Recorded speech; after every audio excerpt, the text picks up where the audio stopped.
It's no secret that politicians use combustible social issues to rile up their bases. They do it because it works.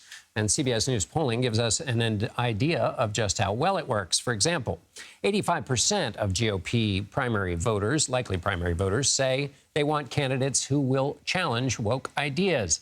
New polling also shows 82% of Republicans say efforts to promote the rights of transgender people are, quote, going too far in the nation.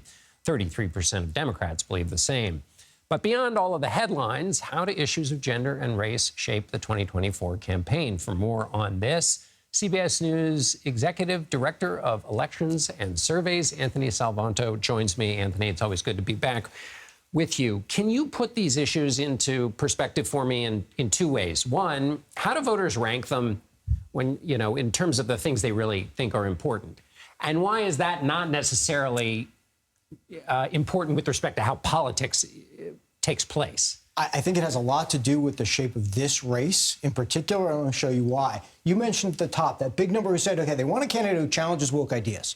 CBS News polling has always asked, especially at this point in the campaign, what do you want generally in a candidate in the abstract? Then oppose any gun restrictions. Says Trump won in 2020. This is a point we're going to have to keep coming back to. But it's been a litmus test. And then this very affective point makes liberals angry. Okay. But these aren't necessarily, as candidate qualities, the top issues. Top issues, the economy. Right. And to some extent, immigration right behind it, which has always been the case, a lot for Republicans and in general. But you want to separate the candidate qualities and the issues, because this is the point in the campaign, I think, when candidates are first saying, look, I'm one of you. Yeah. I'm with you. And we'll get to the issues later, but first you have to make that connection. Right. And these issues are the ones where they say, I'm with you on these cultural issues. Let's go through some of them, because voters and parties are not monoliths. So let's start on gender and race.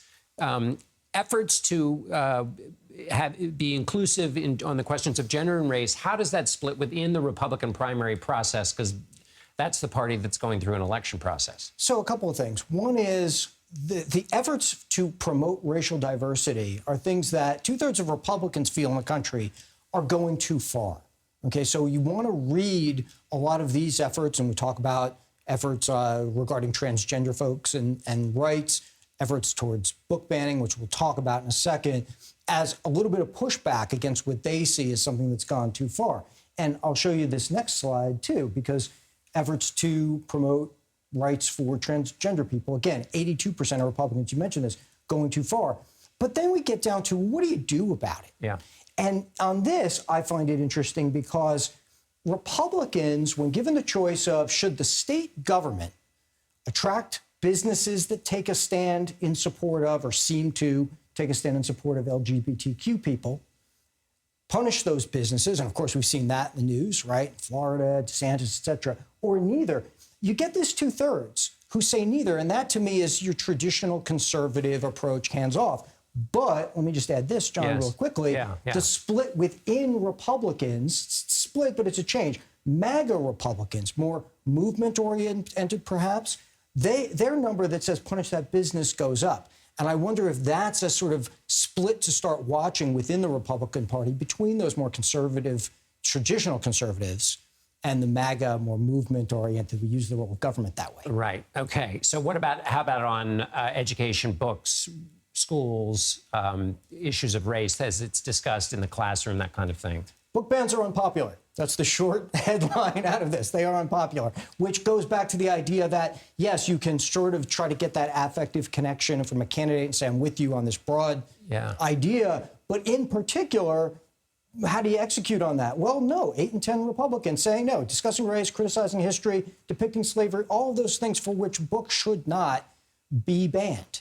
And there again, and they say this because at the very minimum, they think it allows people to understand what others have gone through. Yeah. And that's something where we don't see this all the time, but Democrats and Republicans actually in agreement. Yeah, that's actually, there aren't a lot of issues where you get total massive agreement in both parties on banning books. Right. Everybody's against it. Right.